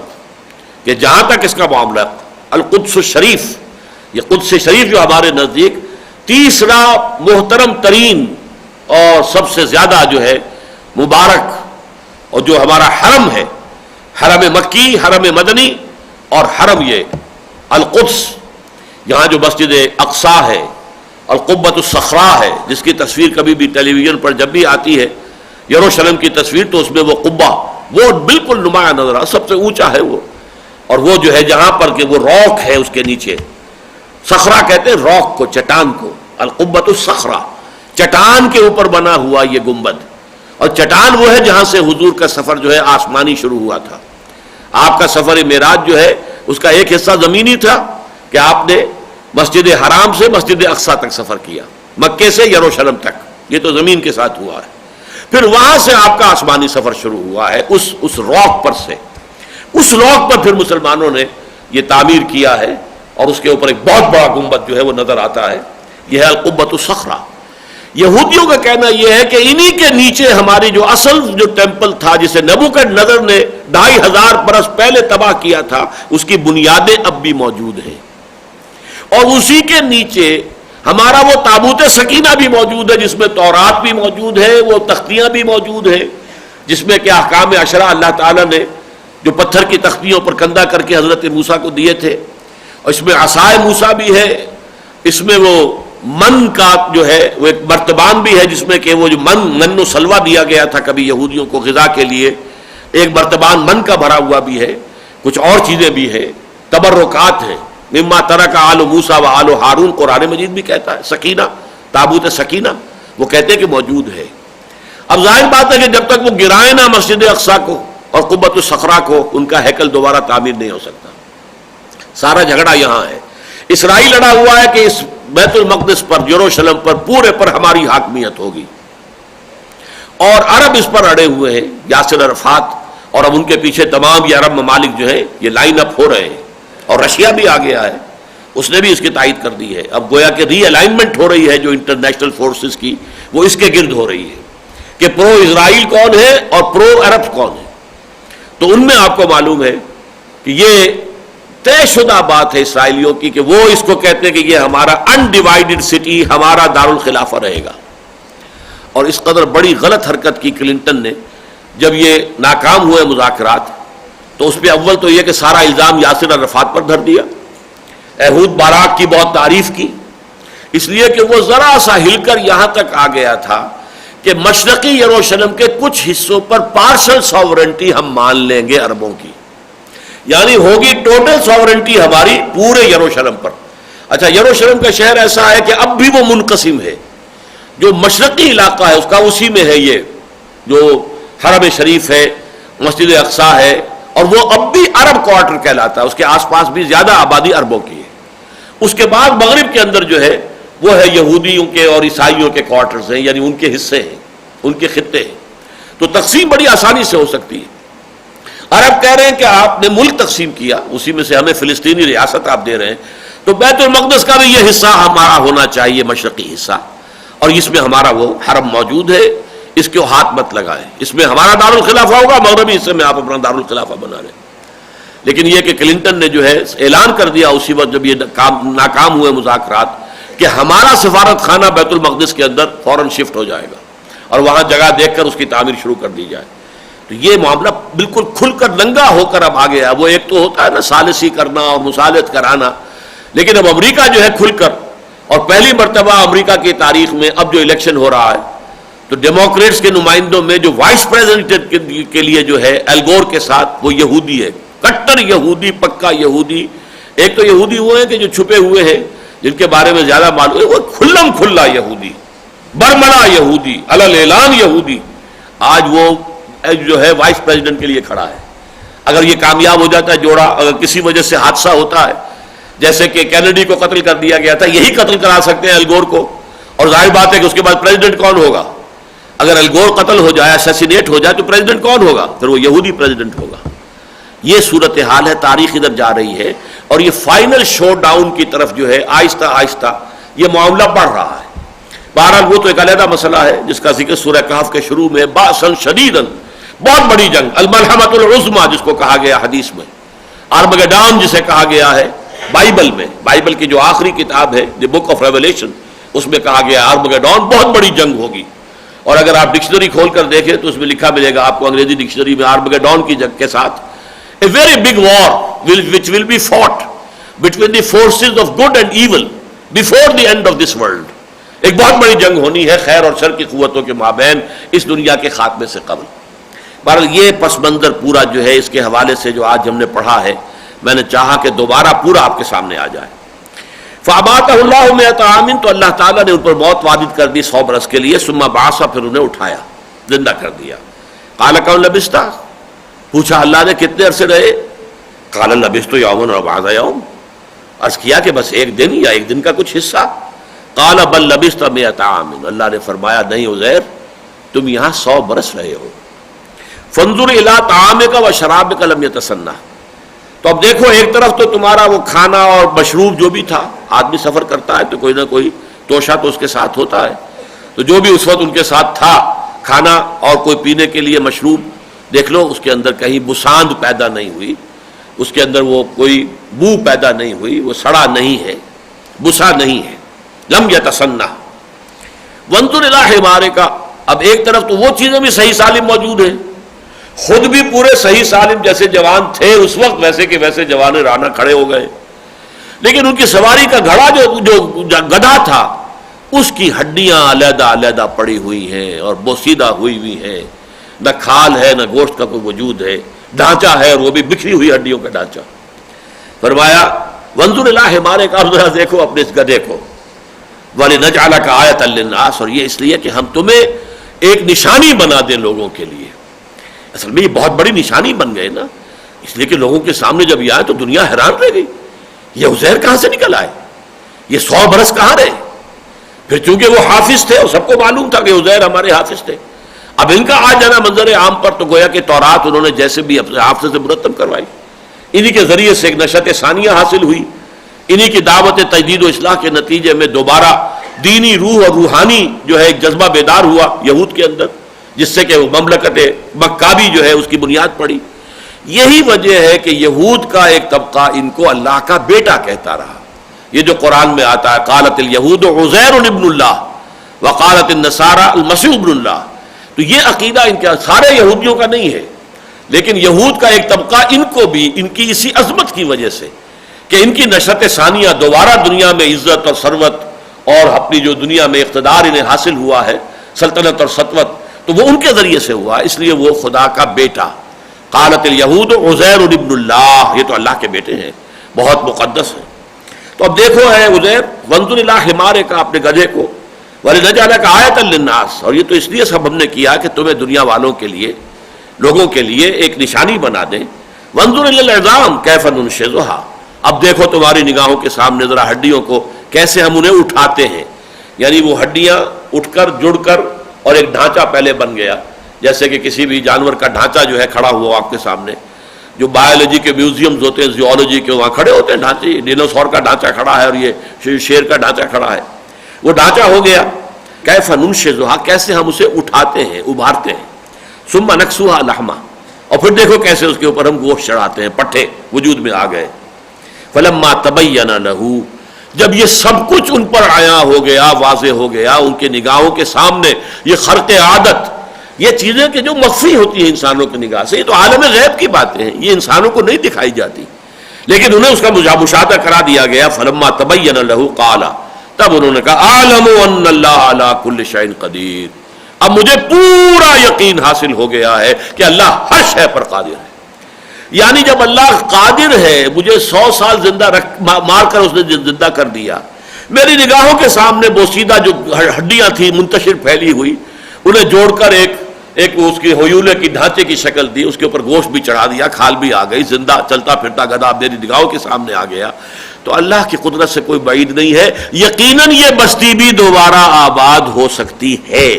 اصل میں اس یقین کو پیدا کرنے کے لیے اللہ تعالیٰ کو جو کام کسی سے لینا ہوتا ہے، پھر اس کے لیے جس قدر یقین کی ضرورت ہوتی ہے وہ یقین اس میں پیدا کرتا ہے. انبیاء کو اس لیے مشاہدات کرائے جاتے ہیں. کذالک نوری ابراہیم ملکوت السماوات والارض، حضرت ابراہیم کو بھی آسمانوں اور زمین کے ملکوت جو ہے وہ مشاہدہ کرائے گئے. حضور کو معراج میں کیا کیا کچھ دکھایا گیا اور اس کے علاوہ کیا کچھ دکھایا گیا ہم تو نہیں جانتے، کیا کچھ بتایا گیا، کیا کیا آپ کے روحانی تجربات ہوں گے ہمیں تو کوئی اندازہ نہیں ہے. لیکن یہ کہ نبی کو یہ بات اس لیے کی گئی، عالم ان اللہ علی کل شیء قدیر، میں جان گیا، مجھ پر یہ بات واضح ہو گئی اللہ ہر چیز پر قادر ہے. اب تیسرا واقعہ ہے وَإِذْ قَالَ إِبْرَاهِيمُ رَبِّ أَرِنِي كَيْفَ تُحْيِي الْمَوْتَىٰ، یہ اسی سے ملتا جلتا ہے. اب حضرت ابراہیم میں اور حضرت عزیر میں کتنا فصل ہے؟ میرا خیال ہے کہ تقریباً 2000 برس کا، لیکن واقعے کی نوعیت تقریباً وہی ہے. اور یاد کرو جب کہ کہا تھا ابراہیم نے رب ارنی کیف تحیی الموتیٰ، پروردگار ذرا مجھے دکھا دے تو کیسے تو مردوں کو زندہ کرے گا، یہ میں مشاہدہ چاہتا ہوں. قال اولم تؤمن، بڑا پیارا سوال کیا اللہ نے، اے ابراہیم کیا تم ایمان نہیں رکھتے اس پر؟ قال بلا، عرض کیا کیوں نہیں، ایمان تو میرا ہے، تصدیق میں کرتا ہوں، مانتا ہوں تو ہر چیز پر قادر ہے، تو مردوں کو زندہ کر دے گا. وَلَٰكِن لِيَطْمَئِنَّ قَلْبِي، لیکن ذرا میں چاہتا ہوں کہ میرا دل پوری طرح ٹھک جائے. اطمینان اسے کہتے ہیں کہ سکون کی کیفیت ہو اور اس میں کوئی اتار چڑھاؤ نہ رہے.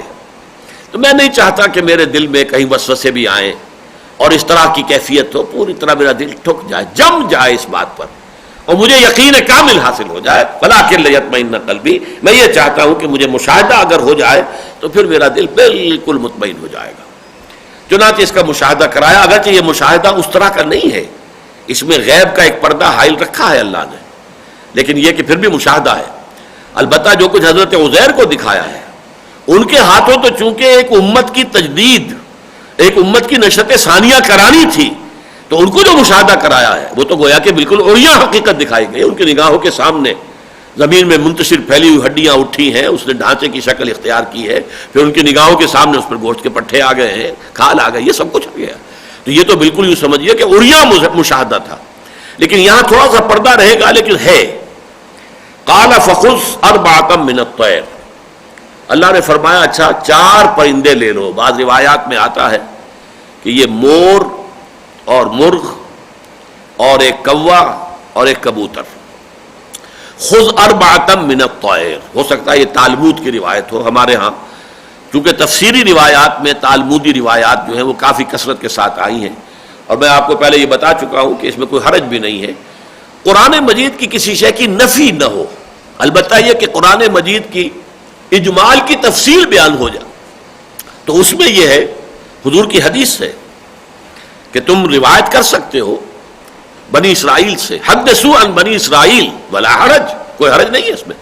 اسرائیلیات کو بعض لوگ سمجھتے ہیں گالی ہے، یہ اسرائیلیات ہیں، بھائی اسرائیلیات جو ہے وہ گالی نہیں ہے.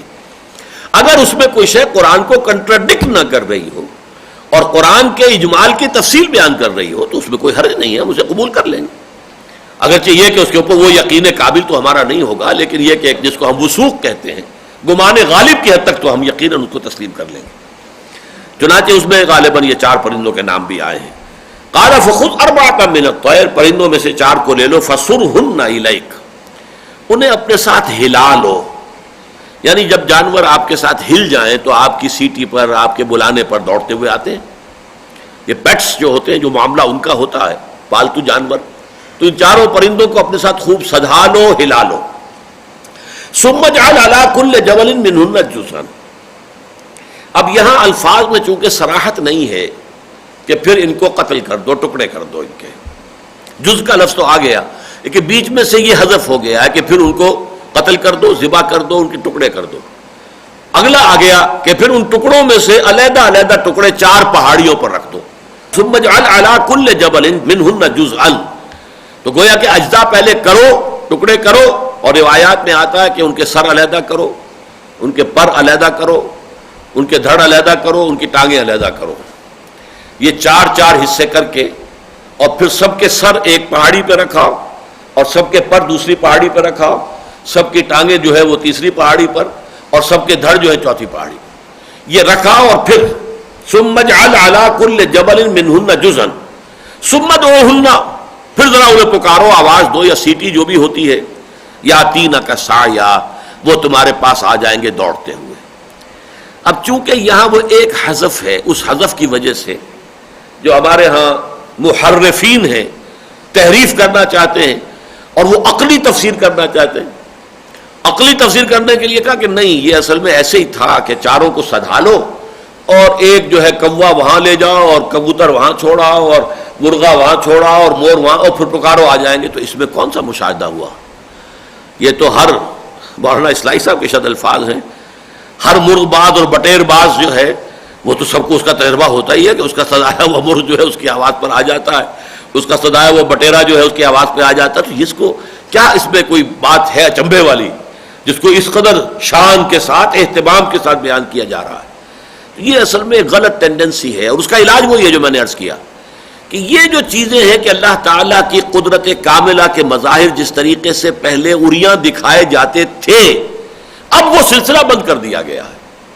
جب سے انسان عقلی طور پر بالغ ہو گیا ہے، اب یہ کہ عقل سے سمجھو بات. افلا تعقلون، افلا یعقلون، تو کیا یہ عقل سے کام نہیں لیتے؟ جیسے آتا ہے کہ ہم نے عقل سے کام نہیں لیا، اس لیے آج ہم اس جہنم کے اندر پڑے ہوئے. اور کننا ناقل لو کننا نسمع اور ناقل ما کننا فی اصحاب السعیر. اگر ہم نے سنا ہوتا نبیوں کی باتوں کو اور ان پر غور کیا ہوتا، عقل سے کام لیا ہوتا، تو ہم کبھی بھی جہنم کے اندر نہ آئے ہوتے. تو در حقیقت جب وہ دور آ گیا تو یہ چیزیں اب نہیں دکھائی جاتی، نہ دکھائی گئی حضور کے زمانے میں. خرق عادت ہوئے ہیں. تھوڑا سا کھانا جو ہے وہ بہت سے لوگوں کو کفایت کر گیا. پانی جو چشمہ جو ہے بمشکل تھوڑا سا پانی آ رہا ہے. حضور نے اپنا چہرہ مبارک اپنے ہاتھ دھوئے اور وہ پانی واپس اسی میں ڈال دیا. اس کے بعد سے وہ چشمہ جو ہے اتنا پانی اس کے اندر آیا ہے. یہ غزوہ تبوک کے موقع پر ہوا. تو یہ جس کو کہ ہم کرامات کہتے ہیں، اولیاء کی کرامات، ایسے ہی یہ کرامات انبیاء جو ہیں. معجزہ ان کو اس لیے نہیں کہیں گے کہ معجزہ ہے، اس کے معنی عاجز کرنے والی شے، ہرا دینے والی شے. جبکہ کسی شے کو دعوے کے ساتھ پیش کیا جائے کہ یہ ثبوت ہے میری رسالت کا، آؤ تم اس کا انکار کرتے ہو تو مقابلہ کر کے دیکھ، وہ معجزہ ہوتا ہے. وہ معجزہ حضور کا صرف قرآن ہے. ان کنتم فی ریب مما نزلنا علی عبدنا فاتوا بسورۃ من مثلہ. یہ ہے چیلنج جو قرآن نے دیا. لہذا اصل معجزہ حضور کا صرف قرآن ہے. البتہ کرامات اولیاء کی طرح اور اس سے کئی گنا بہت زیادہ بڑی کرامات محمد رسول اللہ کی ہیں، انہیں بھی بہت سے علماء نے معجزات میں شامل کر لیا، اس لیے کہ خرق عادت ہے اس میں.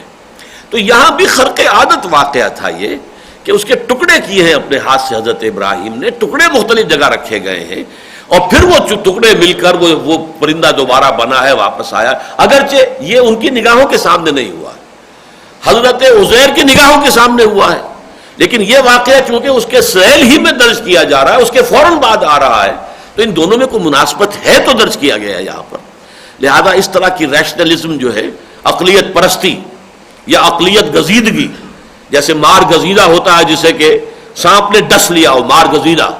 تو عقلیت گزیدہ وہ لوگ ہوتے ہیں جنہیں یہ ریشنلزم ڈس لے اور اس کا زہر جو ہے ان کو سرایت کر جائے، اور اس کی وجہ سے پھر وہ تعویلیں کریں کہ یہ اصل میں حضرت موسیٰ کے عصا سے جو سمندر پھٹ گیا تھا، پھٹ نہیں گیا تھا، یہ مد و جزر کی بات تھی. سمندر جو ہے جزر پر تھا تو حضرت موسیٰ اپنی قوم کو لے کر نکل گئے، اور جب فرعون آیا وہ آ گیا مد پر. اب مد ایک دم تو اتنا نہیں ہوا کرتا، تھوڑا تھوڑا کر کے بڑھتا ہے. کیا اسے اندھے کو نظر نہیں آ رہا تھا فرعون کو کہ اب یہ مد پر آ رہا ہے، میں چل جاؤں یا نہ جاؤں، اس میں داخل ہو کے نہ ہوں؟ تو اس قسم کی احمقانہ تعویلات جو ہیں وہ صرف اس وجہ سے کہ کہیں ہمیں خام خواہ یہ خرق عادت بات ماننی نہ پڑ جائے، جدید دور کے سائنسی زمانے کے تقاضے جو ہیں اس میں تو ہمیں قرآن کی وہ تشریح اور تعویل کرنی ہوگی کہ جو اس سائنٹیفک ریشنلزم کے اوپر پوری اتر سکتی ہے۔ تو اس معنی میں اس کی تفسیر اس طور سے کی ہے، چاہے وہ پرویزی ہوں اور چاہے وہ سر سید احمد خان کے ماننے والے ہوں یا کوئی اور ہوں، ان سب نے اس کے یہ تعبیر کی ہے، لیکن یہ تعبیر سیدھی سیدھی بات یہی ہے کیونکہ ٹکڑے کرو، ٹکڑے علیحدہ علیحدہ جو ہے پہاڑیوں کے اوپر رکھ دو، پھر انہیں پکارو یاتینک سعیا وعلم، اور جان لو، اچھی طرح جان لو، یقین کر لو ان اللہ عزیز الحکیم، کہ یقیناً اللہ تعالیٰ زبردست ہے، کمال حکمت والا، نہ اس کی قدرت میں کوئی کمی ہے، نہ اس کے اختیارات میں کوئی تحدید ہے، کوئی لمیٹیشن ہے، نہ اس کی حکمت میں کہیں کوئی کمی اور نقص ہے، عزیز ہے، زبردست ہے، حکیم ہے، حکمت والا ہے۔ تو یہ ہے تین جو واقعات کے اعتبار سے یہ اس سورہ مبارکہ کا 35واں رکوع آج یہاں ختم ہوا۔ اب جو مضمون میں نے آپ کو بتایا تھا، جیسے پورے 2 رکوع آئے تھے قتال فی سبیل اللہ کے ضمن میں، لیکن سابقہ امت کی تاریخ سے طالوت اور جالوت کی جنگ، اس کے حوالے سے پورے 2 رکوع آئے تھے۔ اب 2 رکوع آ رہے ہیں انفاق فی سبیل اللہ کے حوالے سے، پورے 2 رکوع۔ تو گویا کہ اب وہ جو جہاد فی سبیل اللہ کا ایک حصہ تو ہے قتال فی سبیل اللہ، ایک ہے انفاق فی سبیل اللہ، اس انفاق فی سبیل اللہ کے بارے میں 2 رکوع جو ہے انشاءاللہ ہم پڑھیں گے۔ بارک اللہ لی ولکم فی القرآن العظیم ونفعنی وإیاکم بالآیات والذکر الحکیم۔